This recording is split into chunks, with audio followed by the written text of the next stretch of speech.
Sejam muito bem-vindos. Eu sou Fábio Bussinger e você está escutando a mais um episódio do BCO PharmaCast, um podcast dedicado exclusivamente a profissionais das áreas de operações farmacêuticas. Nesse episódio, eu vou conversar com o Jadir Vieira. O Jadir é diretor de operações da Medquímica, uma empresa do grupo Lupin Farmacêutica, um grupo indiano.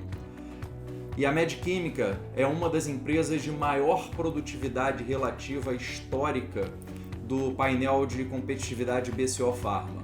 Então ele vai conversar conosco como é gerenciar uma empresa de grande volume num ambiente altamente competitivo, onde custos de operação faz toda a diferença no mercado.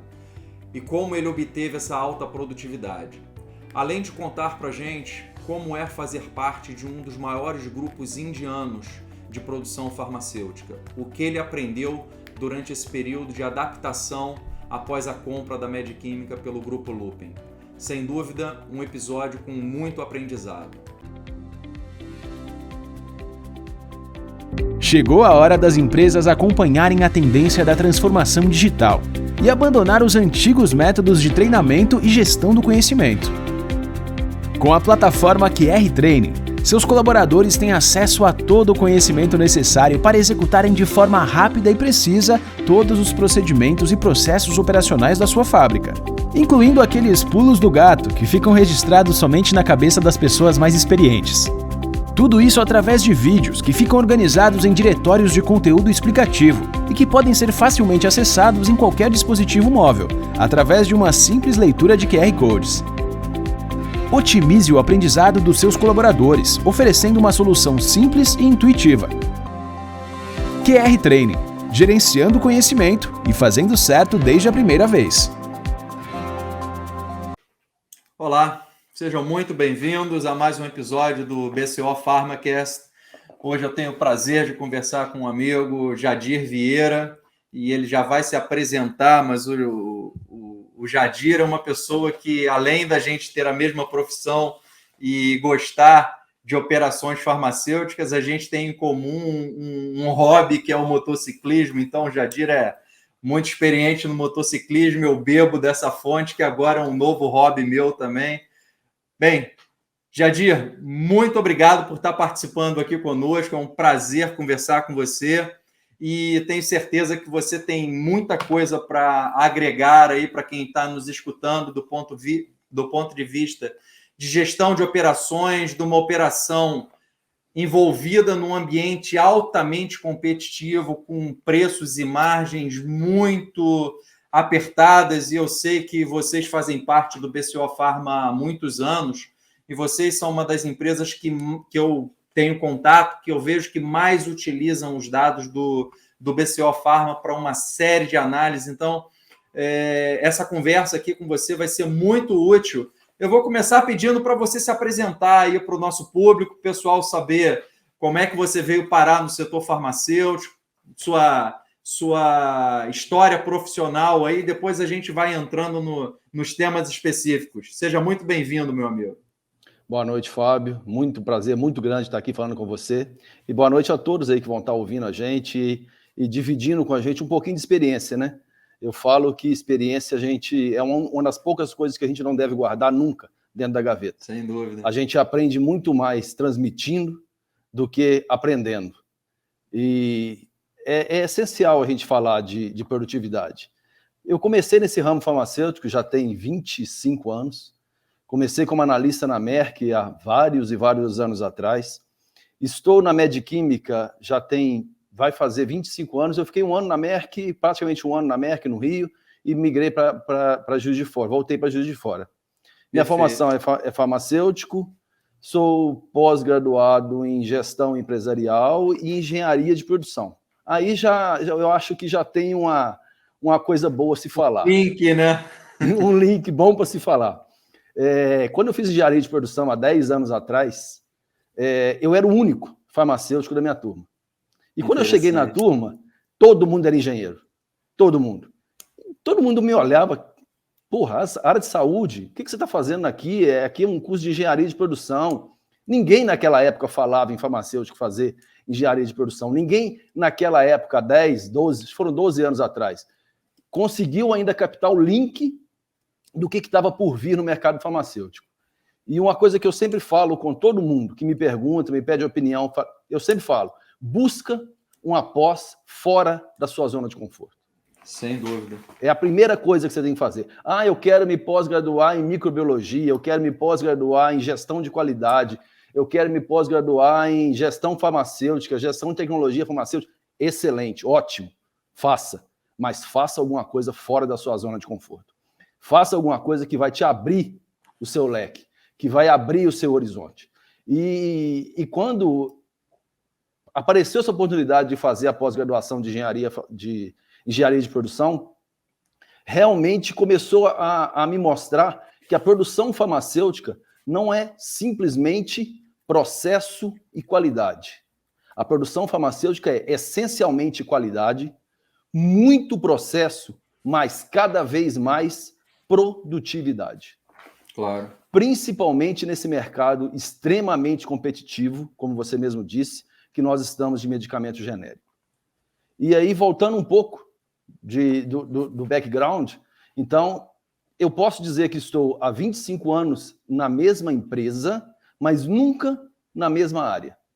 Claro. Então, eu comecei na área de qualidade, como analista, supervisor, gerente de controle de qualidade, passei pela área de garantia de qualidade, como gerente de garantia de qualidade, já fui gerente de assuntos regulatórios, já fui responsável por produção, supply chain, toda a parte de cadeia de supply chain, já fui responsável por manutenção. Então, assim, isso me trouxe um conhecimento que muita gente que às vezes passaram por várias empresas, mas sempre no mesmo cargo... Na mesma área de atuação, né? Não tem essa experiência tão ampla como você adquiriu ao longo da sua carreira. Exatamente. E em 2015, a Medquímica foi adquirida pelo Grupo Lupin, que é uma empresa multinacional. Isso também foi uma mudança drástica no meu perfil. Você sair de uma empresa familiar, onde você tem muitos processos ali que você sabe que você depende da aprovação de um dono, de um proprietário, para entrar numa holding, que é a 8ª maior indústria farmacêutica, holding farmacêutica do mundo, e com processos muito complexos, e que você tem que se adaptar rapidamente para entender que essa transição entre indústria familiar e indústria farmacêutica, de novo, a gente vai falar de produtividade, de excelência operacional, de indicadores de performance, e cada vez mais isso vai te levando para um caminho onde você tem que ser extremamente competitivo. Entrando nesse ponto, Jadir, até para situar o contexto para quem está nos escutando, vocês, quando entraram no painel BCO Pharma muitos anos atrás, vocês me chamaram muito a atenção, porque o nível de produtividade competitiva, que a gente chama no BCO sempre produtividade competitiva, que é sempre número de unidades produzidas pela quantidade de recurso que você utiliza para aquela produção. Quando a gente pega um indicador de produtividade geral lá do BCO, vocês têm uma produtividade muito alta e constante ao longo do tempo. Então, isso me chamou muito a atenção. E aí, recentemente eu conheci melhor a sua operação, um pouco mais a fundo, a sua equipe, conversando muito com você também. Vocês têm um ambiente altamente competitivo, como você falou, a Lupin é um grupo gigante internacional, um grupo indiano que tem uma mentalidade de controle de custos, de eficiência bastante grande. Na sua visão, quais são os grandes diferenciais? O que você mais utiliza e mais valoriza e mais dá atenção do ponto de vista de gestão operacional, do ponto de vista de excelência operacional, para você conseguir ter resultados tão significativos de produtividade operacional? Bom, em se tratando de indústria farmacêutica, eu vou falar uma questão aqui, eu vou colocar ela de lado, porque essa questão não se discute. O primeiro ponto é qualidade. Então, em se tratando de indústria farmacêutica, vamos falar que primeiro foco é qualidade, mas qualidade a gente não vai discutir ela aqui hoje, porque ela não se discute, ela está em primeiro plano. Segundo plano, a gente tem 3 pilares para ter uma indústria extremamente eficiente. Primeiro dele, controle de custo. Então, você tem que transmitir controle de custo. O custo tem que ser algo que é transmitido para o seu gerente, para o seu supervisor, para o seu analista, para o seu operador, auxiliar de produção, auxiliar de limpeza. Todos eles precisam entender que uma empresa vive de controle de custos, principalmente uma empresa de genéricos. Então, esse é o primeiro pilar que a gente trouxe de mudança de mentalidade dentro da Mediquímica, sempre olhando para custos. Budget é teto. Budget não é para ser alcançado. Então, se eu tenho um budget, ele é o meu limite do limite do limite. Meu target sempre vai ser trabalhar abaixo dele. Então, esse é o primeiro ponto, foco em custos.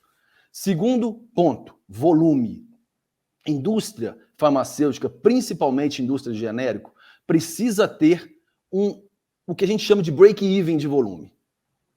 Toda vez que você tem algum problema nesse break-even, você tem um volume muito abaixo da sua fábrica, você tem que olhar para custos. Alguma coisa está acontecendo, você olha para custo. Se você tem um break-even acima de volume, você de novo tem que olhar para custos. Por quê? Porque quando você está acima, é que você vai gerar o seu saving. Então não quer dizer que eu estou produzindo mais, que eu posso gastar mais. Quer dizer que eu estou produzindo mais, eu tenho que entrar no meu terceiro pilar, que é produtividade. Toda vez que eu tenho escala, eu tenho que ter ganho de escala. Eu não posso simplesmente, eu cresci minha produção 10%, eu posso crescer meu custo 10%. Não. Eu cresci minha produção 10%, no máximo, meu custo vai crescer 5%.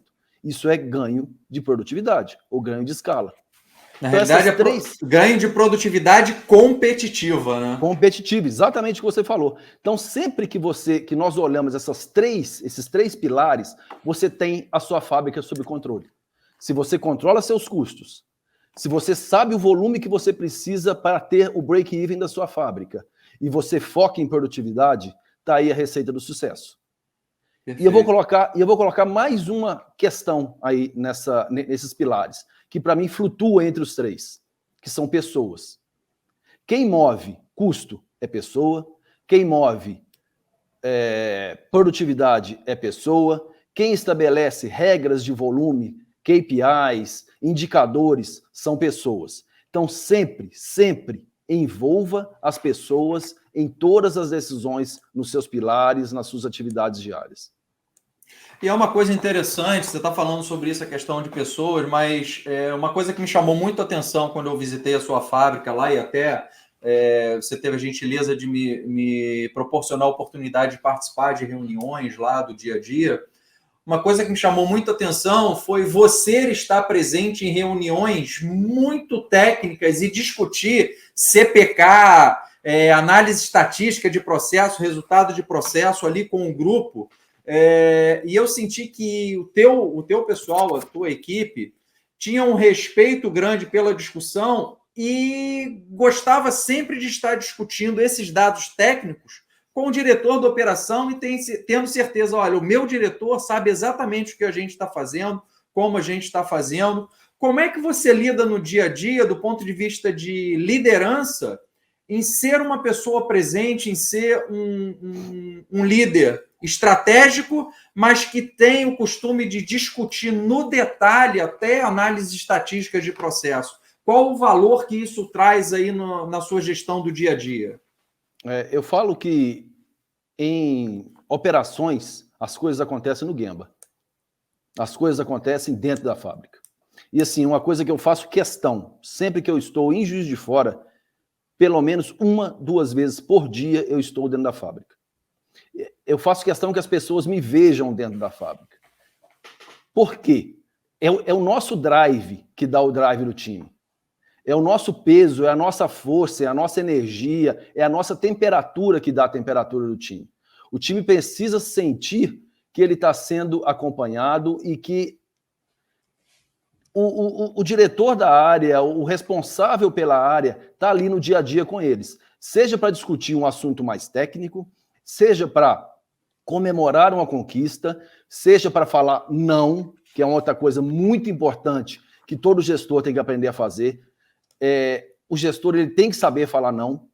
seja para comemorar. Então, esse é um ponto muito importante. A questão de detalhe, não necessariamente você precisa estar por dentro, e é praticamente impossível você saber tudo de tudo. Mas estar junto com o time, dar ideias, discutir, forçar o brainstorming, isso é função do líder. Chamar o time, quando o time você começa a perceber que o time está dando volta num assunto, não chega no assunto, opa, é a minha vez de ajudar. O ajudar não necessariamente é lá saber o detalhe do detalhe como resolve. É falar, time, eu estou aqui, estou junto com vocês, vão achar a solução para isso junto. Põe o problema aí, vamos fazer o brainstorming. Então, acho que essa é uma grande função do líder. E uma coisa também que eu vou te perguntar, para quem está nos escutando, a sua fábrica fica em Juiz de Fora, Minas Gerais. É uma operação de média para grande, do que você tem lá, em termos de volume de produção, em número de pessoas trabalhando. E você está fora dos grandes centros, São Paulo, Rio, Anápolis. Do seu ponto de vista, desses anos todos aí trabalhando em Juiz de Fora, liderando a operação em Juiz de Fora, quais as vantagens e desvantagens de estar fora de um grande centro de produção e estar fora do eixo, vamos dizer assim? Bom, uma das coisas que a Medquímica aprendeu, isso já de mais de 10, 20 anos atrás, é que ela tinha que virar uma escola. Quando eu digo que ela tinha que virar uma escola, é exatamente o ponto que você falou. Tem vantagens e desvantagens de você estar ou não estar num grande centro. Temos uma vantagem em Juiz de Fora, porque Juiz de Fora é uma cidade, hoje, é uma cidade universitária. Uhum. A gente tem 5 faculdades de farmácia em Juiz de Fora. Há 10 anos atrás não tínhamos, mas hoje temos. Só que a formação de farmácia ela é muito abrangente e não necessariamente direcionada para a indústria farmacêutica. O que a gente aprendeu na Medquímica? Eu preciso ter pessoas chaves em pontos chaves da empresa, porque essas pessoas têm que transmitir conhecimento. Essas pessoas têm que saber lidar com o recém-formado, com o analista, com o engenheiro e transmitir o conhecimento para a pessoa. Vantagem: estou num local que eu não tenho concorrentes da área farmacêutica. Então, é mais difícil de eu perder funcionários. Mas, a partir do momento que o funcionário ganha um corpo, que ele tem uma capacidade de aprendizado, que ele consegue lidar com volume, com pessoas, com gestão, com produção, ele também tem condição de alçar voos mais longe. Então, aí independe se eu estou em Juiz de Fora ou se eu não estou em Juiz de Fora. Eu perco funcionário para Anápolis, eu perco funcionário para Pouso Alegre, eu perco para São Paulo, eu perco para o Rio. Então, assim, a vantagem é eu consigo formar a minha mão de obra e, até um certo limite, eu consigo não perder essa mão de obra, porque ela está em formação. Desvantagem: eu não consigo, ou dificilmente eu consigo trazer mão de obra pronta para Juiz de Fora. Então, assim, tem vantagens e desvantagens de eu estar em Juiz de Fora. Te digo que, se a gente tiver que pesar numa balança entre o bem e o mal de estar ou não estar em Juiz de Fora, com o aprendizado que nós fizemos com o tempo e com a mudança de chave que nós fizemos na nossa cabeça de que tínhamos que ser uma escola, tínhamos que estar preparados para ensinar a mão de obra, eu vejo como uma vantagem. Por quê? Perfeito. Eu consigo manter o meu staff pelo menos 5, 6 anos dentro da empresa, até ele levantar a mão e falar assim, cara, aprendi pra caramba, acho que vocês estão no caminho certo, mas eu quero alçar o outro voo. Mas ele ficou 5, 6 anos dentro da empresa. Então agregou valor. E agregou valor. Então esse é o ponto. Valor. Então assim, na balança, estar em Juiz de Fora sozinho, para nós é um bom termômetro. É interessante essa visão. E aí, outro ponto que me chamou muito a atenção, e aí eu queria te perguntar, você detalhar para a gente e compartilhar a experiência. Você trabalhou durante muitos anos numa empresa familiar, como você falou, e vocês foram adquiridos por um grande grupo indiano, que na Índia, o mercado farmacêutico na Índia também é de grande volume, um custo muito baixo, uma preocupação com produtividade e custo, acho que é uma das maiores do mundo. Como é que foi essa experiência de começar a lidar dentro de um grupo indiano? Como é que é a mentalidade do indiano do ponto de vista de excelência operacional, de custos? Quais os desafios que você teve e quais os maiores aprendizados que você teve até hoje, a partir do momento que você começou a lidar com os indianos? Eu vou começar pelo final, depois eu volto no final. Hoje, dentro do grupo Lupin, a Lupin tem 14 plantas na Índia, uma no México, uma nos Estados Unidos e uma na África do Sul. Tá? Dentro de todas as plantas do Lupin, principalmente das plantas da Índia, nós estamos falando em plantas lá de produção de 5 bilhões de comprimidos por mês. Então, assim, são coisas gigantes. A Mediquímica tem o menor custo de transformação. Mesmo estando no Brasil, mesmo competindo com mão de obra da Índia, que é muito mais barata, com volume de produção na Índia, que ajuda a diluir custo, muito maior, hoje dentro você está falando comparando Lupin, em dólar, né? Comparando trazendo em dólar. Todo mundo para dólar. Trazendo todo mundo para dólar. Dentro do grupo Lupin, a Mediquímica tem o menor custo de transformação do grupo Lupin. E aí, voltando na sua pergunta lá atrás. Quando a Mediquímica resolveu que ia ser vendida, a gente começou um período de transição que se deu de 2013 até 2015, que foi muito importante para mim, profissionalmente. A empresa ela foi parcialmente vendida para um fundo de investimento. Tá? E aí a gente começou a falar em profissionalização da empresa naquele momento. E assim, você sabe que algumas pessoas entendem isso como uma oportunidade, outras pessoas não conseguem entender isso como oportunidade. É aquela história do cavalo... como uma ameaça. É aquela história do cavalo arriado. Se você está preparado, você sobe nele e vai embora. Claro. E isso para mim foi, opa, é uma catapulta. Vamos embarcar nisso aqui. E eu fui o coordenador do Managed Presentation da Mediquímica. Na época foram 12 empresas multinacionais, todas multinacionais, que participaram do processo de aquisição do M&A da Mediquímica. E eu capitaneei isso, fazendo toda a parte de apresentação da empresa para esse time internacional. Perfeito. Esse foi o primeiro ponto que assim me colocou num outro patamar. E aí a gente volta numa... Eu gostaria de falar uma outra coisa que eu acho que é muito importante para quem está nos ouvindo. Língua estrangeira. Perfeito. É essencial.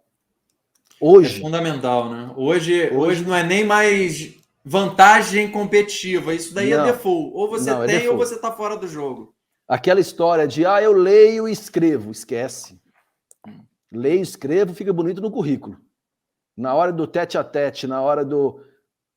Vamos lá, que precisamos conversar, precisa explicar o número, precisa mostrar que veio, tem que ter fluência em inglês. Isso, na realidade, hoje em dia, não é nem só para a indústria farmacêutica, né? Para qualquer profissão. Com a globalização, é uma coisa inevitável.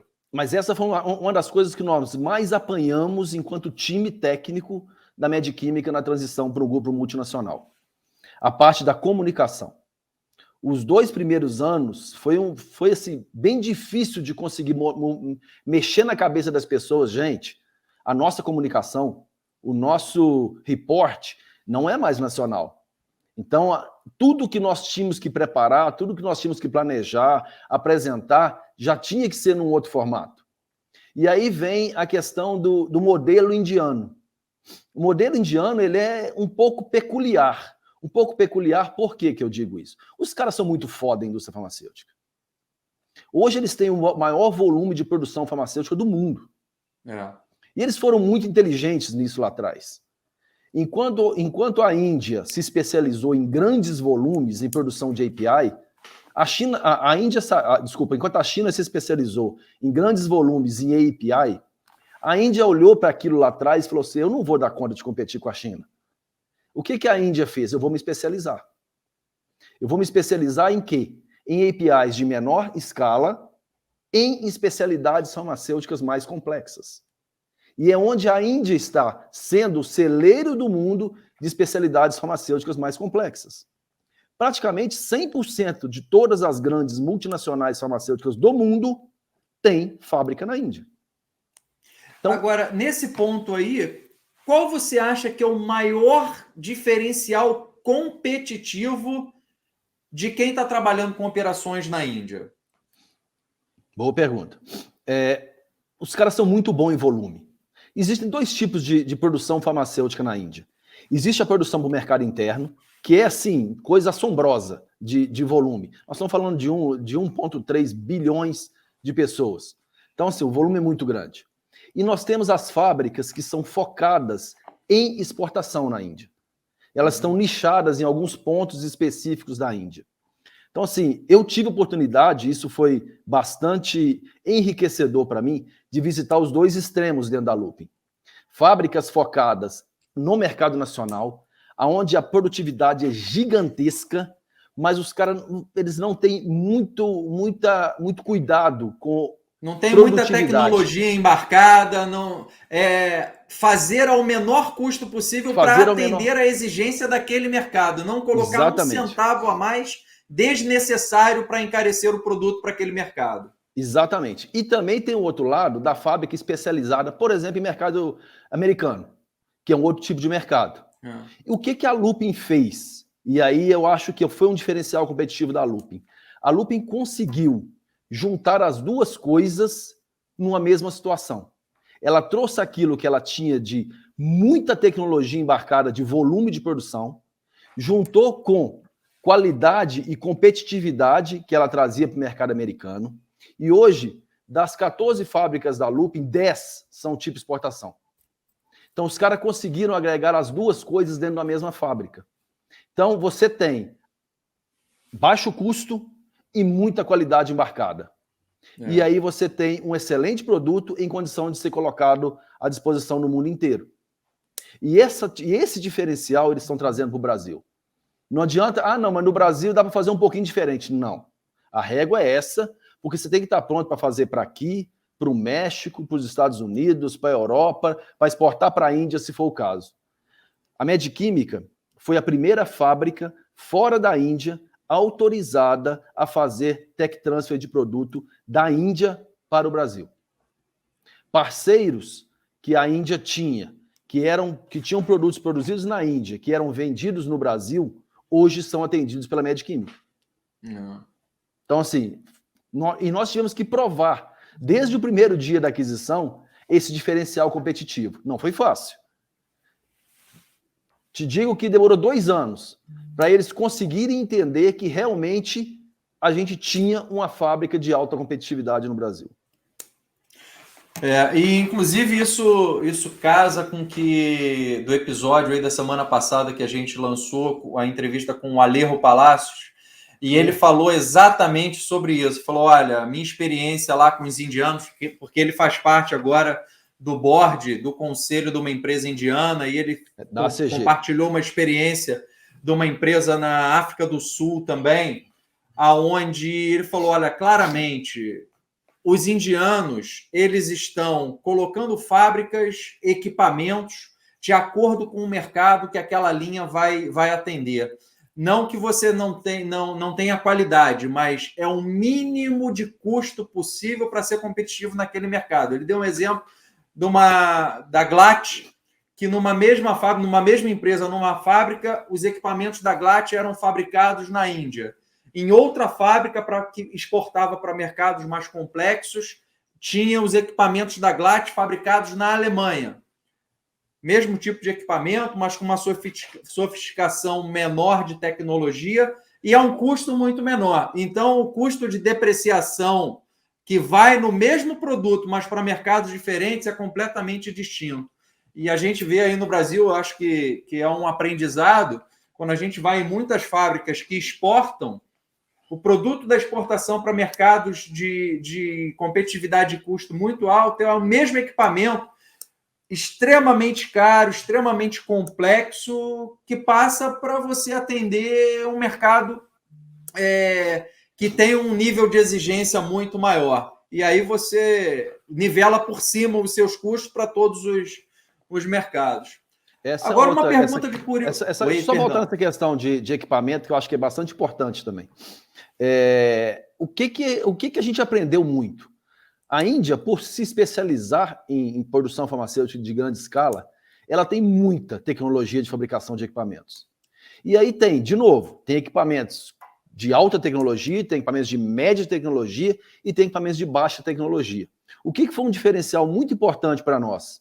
A Lupin conhecer exatamente aonde está aquele equipamento que eu preciso, na tecnologia adequada, na capacidade adequada e que possa ser trazido para o Brasil. A gente tem um case bem interessante sobre equipamento. A gente foi fazer uma ampliação do nosso almoxarifado de produto acabado há 4 anos atrás. Fizemos o projeto perfeito para utilizar sistema de paletização normal no almoxarifado. Apresentamos para a Lupin falou, quanto ao projeto físico, perfeito, quanto ao projeto de paletização, esquece. Você vai usar o que eles chamam de rack móvel. Perfeito. Bom, rack móvel, beleza. Quem tem no Brasil? A Abbott tem um pequeno. Falei, nossa, não é comum na indústria farmacêutica, não é comum no Brasil, mas beleza, vamos embora. Lupin, você me dá o amparo que eu preciso? Sim, te dou o amparo que eu preciso, que você precisa. Nós importamos o equipamento da Índia, hoje nós temos o maior rack móvel da indústria farmacêutica operando no Brasil. São 2.800 posições móveis dentro do nosso almoxarifado. É um dos almoxarifados mais modernos da indústria farmacêutica nacional. Eu cheguei a conhecer lá, você me mostrou, e é bastante interessante mesmo, é um sistema bem grande. É um sistema bem grande. E aí eu queria te fazer uma pergunta de curiosidade, agora para compartilhar com todo mundo, até pela primeira vez fazendo um jabá. Porque vocês, desde o início, quando vocês entraram no BCO, vocês sempre utilizaram muitos indicadores do BCO, as análises do BCO, as análises comparativas de produtividade de todos os processos, de custos, de tudo isso, e tomavam decisões executivas e mostravam esses dados para a matriz. O que o BCO ajudou vocês? Em que aspecto você acha que o BCO mais ajudou do ponto de vista de gestão estratégica para a tomada de decisões de competitividade no mercado brasileiro? Vou voltar um pouquinho antes de entrar na questão do BCO. Eu sempre falo para o meu time que um número não pode ser só um número.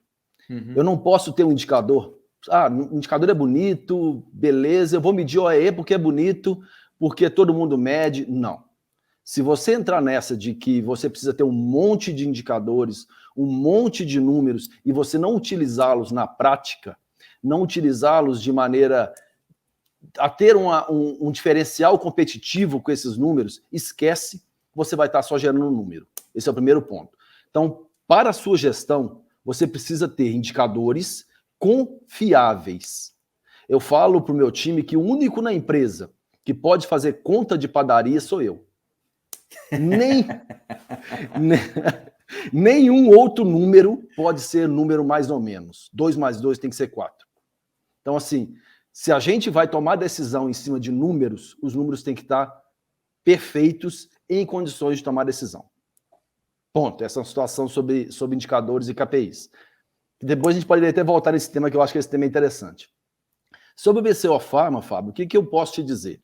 O BCO Pharma, ele traz para a gente uma amplitude de números muito grandes. E se você não foca naquilo que realmente você precisa para a diferencial competitiva do seu negócio, você acaba se perdendo. Porque você tem que selecionar o que é relevante para a tua realidade, né? Você tem muitos indicadores. Então, você tem mais competitividade relativa e menos competitividade relativa. Exatamente. Para nós, por exemplo, o que a gente começou a olhar de cara no BCO Pharma? Custo de transformação. Nós somos uma indústria genérica, nós somos uma indústria nacional, e para nós o custo de transformação é extremamente importante e é um diferencial competitivo. Sabe aquele indicador que mexe o ponteiro ou que não mexe o ponteiro? Esse é um indicador que mexe o ponteiro.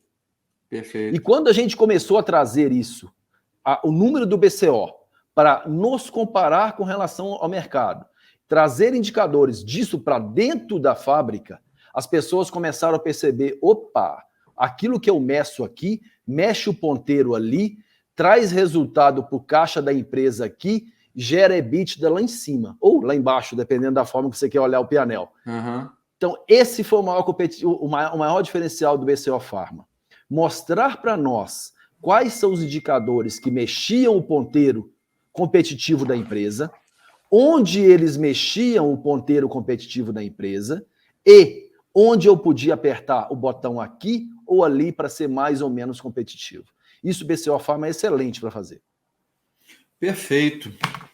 E agora fala você, como um líder sênior aí do setor de uma operação altamente produtiva, muito competitiva, o que você daria de conselho para quem está aí começando a carreira ou no meio da carreira, trabalhando em área de operações? O que se você começasse sua carreira hoje na área de operações, aonde você focaria o seu desenvolvimento? O que você se preocuparia em se desenvolver e estar atento, que você poderia compartilhar aí de acordo com a tua experiência? E o que você vê hoje lidando com todos os seus funcionários, essa geração aí que está iniciando a carreira? Então, algumas coisas são muito importantes num líder hoje. Vamos falar da parte técnica primeiro. Eu acho que aquilo que eu falei lá no início, você ter uma formação fora da sua casinha, da sua zona de conforto, é um ponto extremamente importante. Eu falo isso para todo mundo que me pergunta, me dá uma orientação, eu quero fazer uma pós, o que você já fez? Eu já fiz isso, já fiz isso. Você vê que a maioria das pessoas tendem a fazer alguma coisa sempre dentro da sua zona de conforto. Então, a primeira orientação que eu dou sempre para eles, saia da sua zona de conforto. Então, busque alguma coisa que vai te trazer algo diferente daquilo que você faz. Eu quero fazer gestão de pessoas. Top! Faça. Então, primeira coisa, faça alguma coisa fora da sua zona de conforto. Entenda alguma coisa tecnicamente fora da sua zona de conforto. Segundo, goste, mas muito, muito, de lidar com gente. Uma das perguntas que eu sempre faço quando eu faço entrevista para contratação de gerentes, supervisores, normalmente é gerente, supervisores já tem algum tempo que eu não contrato, é uma pergunta que eu faço para todo mundo: números ou pessoas? E às vezes as pessoas se enrolam, tentam ficar lá em cima do muro, número é importante, pessoa é importante.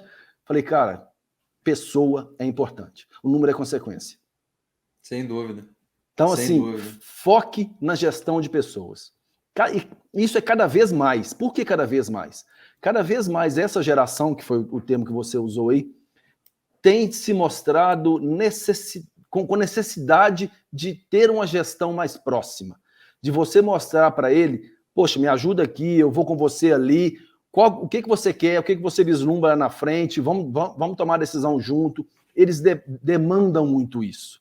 Então, quanto mais próximo você está do seu time, mais você sente o calor da operação, você sente o termômetro do time, você consegue administrar melhor as situações no dia a dia. Língua estrangeira, inglês, é essencial. Essencial. E se você é de operação, você tem que estar no Gemba. As coisas acontecem no chão de fábrica. Então, conhecer as operações profundamente quando você tem tempo para isso na sua carreira, né? Sim, à medida que você vai progredindo na carreira, você vai ganhando novas responsabilidades, seu tempo vai ficando menor, vai se afundando na burocracia do dia a dia e você não vai ter mais tempo de aprender lá no chão de fábrica o que realmente é importante para você ser um líder depois, né? Mas você sabe uma coisa que para mim é essencial e que eu faço isso sempre. Eu posso estar atolado do jeito que eu tiver de trabalho, tá? Se eu estou em Juiz de Fora, eu tenho que tirar um tempo, eu coloco na minha agenda, eu tenho que tirar um tempo para estar dentro da fábrica. E estar dentro da fábrica não é passar na fábrica, é estar na fábrica e chegar para o operador de uma encartuchadora e ver, cara, me mostra aí o que você está fazendo diferente. Tira 5 minutos para você conversar com essa pessoa. Você vai colocar ela num outro patamar, você tem certeza que você vai aprender muito e você vai conseguir discutir com as pessoas em outro nível. As pessoas precisam entender que você está ali junto com elas. Isso é ser um líder. Isso é ser um líder. Sem dúvida. E você trouxe um ponto interessante sobre essa questão aí do relacionamento interpessoal, de você ser um gestor de pessoas. E aí, uma coisa que eu tenho debatido muito e há muita controvérsia a respeito disso. A geração hoje que está iniciando a carreira, que é uma geração que cresceu já no mundo digitalizado, a impressão que eu tenho conversando com as pessoas dessa idade, pessoal jovem, é que eles, apesar da gente ter uma comunicação muito mais fluida, muito mais intensa, mas muito mais digital, as pessoas estão cada vez se isolando mais no seu mundo, no seu tablet, no seu celular, e as relações pessoais elas têm ficado muito tênue, muito pouco profunda. E é isso, eu acho que em algum momento, quando essa geração começar a se tornar líderes na indústria, isso pode ter um gap muito grande porque ela não exercitou esse relacionamento pessoal para se tornar um líder depois. Como é que você vê isso hoje em dia aí? Eu acho que nesse momento que a gente viveu aí nos últimos 2 anos, ainda prejudicou demais isso. Demais. As pessoas se isolaram no home office, se isolaram na reunião por Teams, por Zoom, pelas plataformas digitais N possíveis aí. Isso distanciou muitas pessoas. Um trabalho que a gente está tendo agora, que a gente lançou dentro de operações na Medquímica, nós precisamos de reunião presencial. Agora que está todo mundo liberado, vamos dizer assim, para estar ali no face-to-face, para sentar na mesma mesa, para tomar o cafezinho junto, para conversar, vamos apertar a mão, dar um abraço. Vamos marcar reunião presencial. E a gente tem percebido que as pessoas tendem a marcar pelo Teams. Eu recuso as reuniões do Teams. Falei, não. Agora mudou o modelo mental, né? Depois de 2 anos, você muda o modelo mental. Exatamente. Falei, gente, beleza. Quando não dá, vamos fazer pelo Teams? Vão. Mas sempre que possível, vamos fazer uma reunião presencial. Porque você consegue sentir o calor do time, você tem toda aquela questão do olho no olho, que apesar da tela nos dar essa falsa impressão do olho no olho, não é a mesma coisa de você estar do lado e você estar vendo o brilho no olho da pessoa que você está conversando, que você está aprendendo, que a pessoa está apresentando um projeto dela. Esse é um outro ponto importantíssimo também que eu faço questão sempre, Fábio. A gente tem um trabalho na Medquímica que é um trabalho de projetos dentro de excelência operacional. Então a gente tem um desafio de todo ano, além dos programas de diálise, de ideias, para todo o staff da empresa, gerentes, supervisores e até alguns analistas. Obrigatoriamente tem que apresentar um projeto. Que seja ligado a saving, ou seja, de custos, que seja ligado à qualidade, que seja ligado à produtividade, que seja ligado à segurança, e tem que apresentar um projeto. Tá? Eu tento participar de algumas reuniões intermediárias, mas essas já são mais difíceis de eu conseguir. Mas eu me obrigo a toda reunião de conclusão do projeto, eu estou lá. Então eu sacrifico minha agenda, mas eu estou em todas as reuniões de fechamento de projeto. Por quê?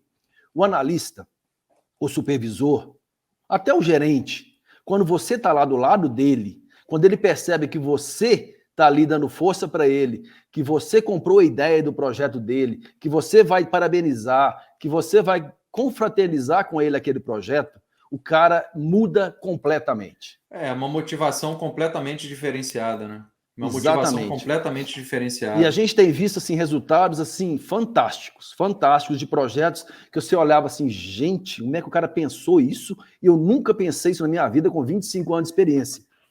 E esse papo está me fazendo lembrar, recentemente a gente teve lá um evento, primeiro evento presencial da nossa área em São Paulo, depois da pandemia, e a gente estava conversando no café justamente sobre essa questão da interação e da socialização. E aí a gente deu um exemplo de que, porra, você dá muitas vezes feedback ou recebe feedback, às vezes a pessoa tá puta com você não sabe por quê.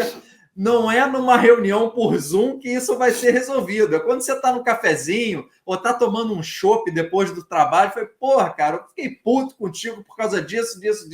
E aí você acaba ali resolvendo de uma forma informal.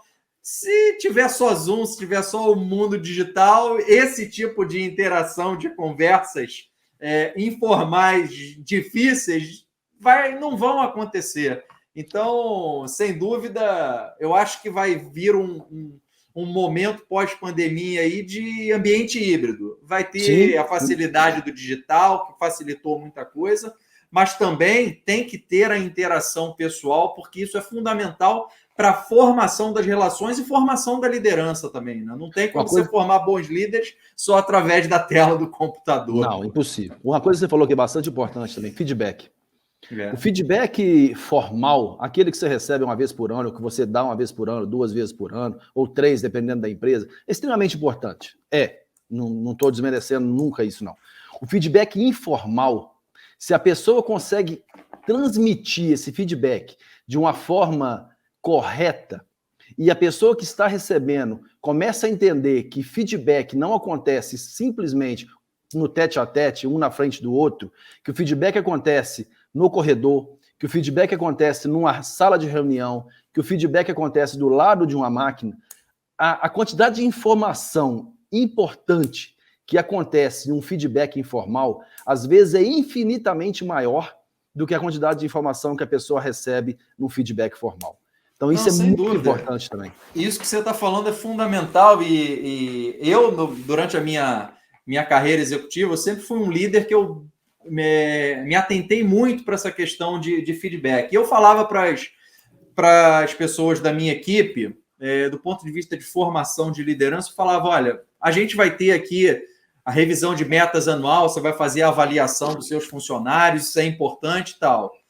Mas, se o que você falar nesse processo formal anual for uma completa surpresa para os seus liderados, tem algo muito errado com você enquanto líder.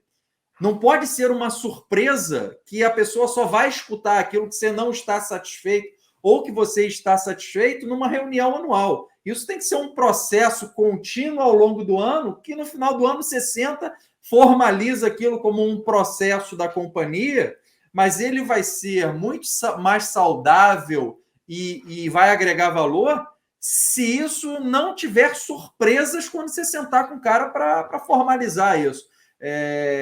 Se for surpresa, tem algo muito errado e com você enquanto líder. Com certeza. Tem 2 palavrinhas que todo mundo que trabalha comigo sabe que eu levo elas ao pé da letra. Coerência e consistência. Sem dúvida. Tem exatamente relação com o que você está acabando de falar. Aquilo que você faz nos 364 dias do ano, aquilo que você mostra nos 364 dias do ano, tem que ser exatamente aquilo que você vai mostrar naquele único dia que você vai conseguir sentar com o seu funcionário e falar, cara, vamos fazer feedback? Sem dúvida. E ele vai ter a consciência total de que aquilo que você vai falar é aquilo que você mostrou para ele todos os outros dias, que é aquela consistência e coerência que você usou. Não, e é até uma questão, eu vejo uma questão seguinte, se coloca no lugar do liderado. Se o teu líder, numa reunião formal anual só, te fala coisas de que ele não está satisfeito, isso não foi um processo para te desenvolver. Foi meramente para formalizar que você vai ter uma avaliação ruim. Não está usando o feedback, a ferramenta da companhia, para ser algo construtivo na relação e no desenvolvimento do seu liderado. Porque, na realidade, a gente, enquanto líder, uma das principais funções é desenvolver quem a gente está liderando. Se tiver surpresa nesse processo, o líder está comprometendo todo o trabalho de desenvolvimento das pessoas das quais ele está liderando. Lembra aquela história que eu falei com você lá no início da escola Medquímica? A gente tinha até um nome que a gente chamava de Universidade Medquímica.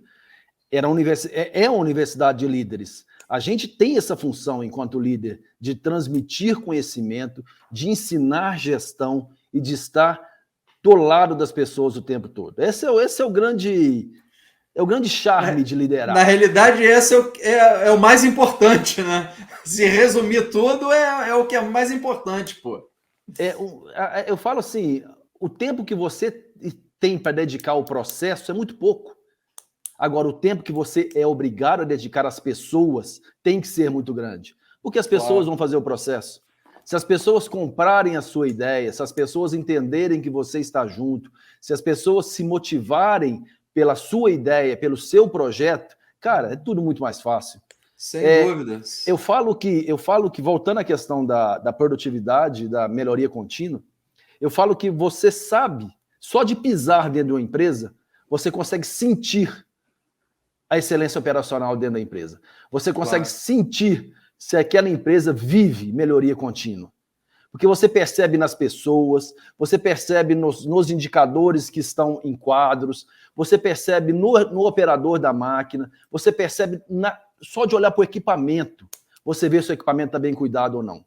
Se você tem um setor que cuida bem do equipamento, ele vai cuidar bem do processo, ele vai cuidar bem do produto, ele vai cuidar bem da sua empresa, ele vai cuidar de custo, ele vai cuidar de tudo. E as pessoas precisam estar motivadas para isso. Sem dúvida. Jadir, muito obrigado pelo seu tempo, pela sua gentileza aí de estar conversando com a gente. Eu tenho certeza que agregou muito valor para quem está nos escutando, nos vendo aí pelo canal do YouTube. E o bom é que eu posso atestar como testemunho de que tudo que a gente conversou aqui, você aplica na prática aí, os resultados são concretos e o que você falou realmente traz resultado, porque você lidera uma operação de alta produtividade, alta eficiência aqui no nosso país. Então, muito obrigado pelo seu tempo, mais uma vez, é sempre um prazer conversar com você. Obrigado e até a próxima. Estamos juntos aí, Fábio, porque você precisar. Grande abraço. Vai ser um prazer. Abraço a todos. Um grande abraço, Jadir.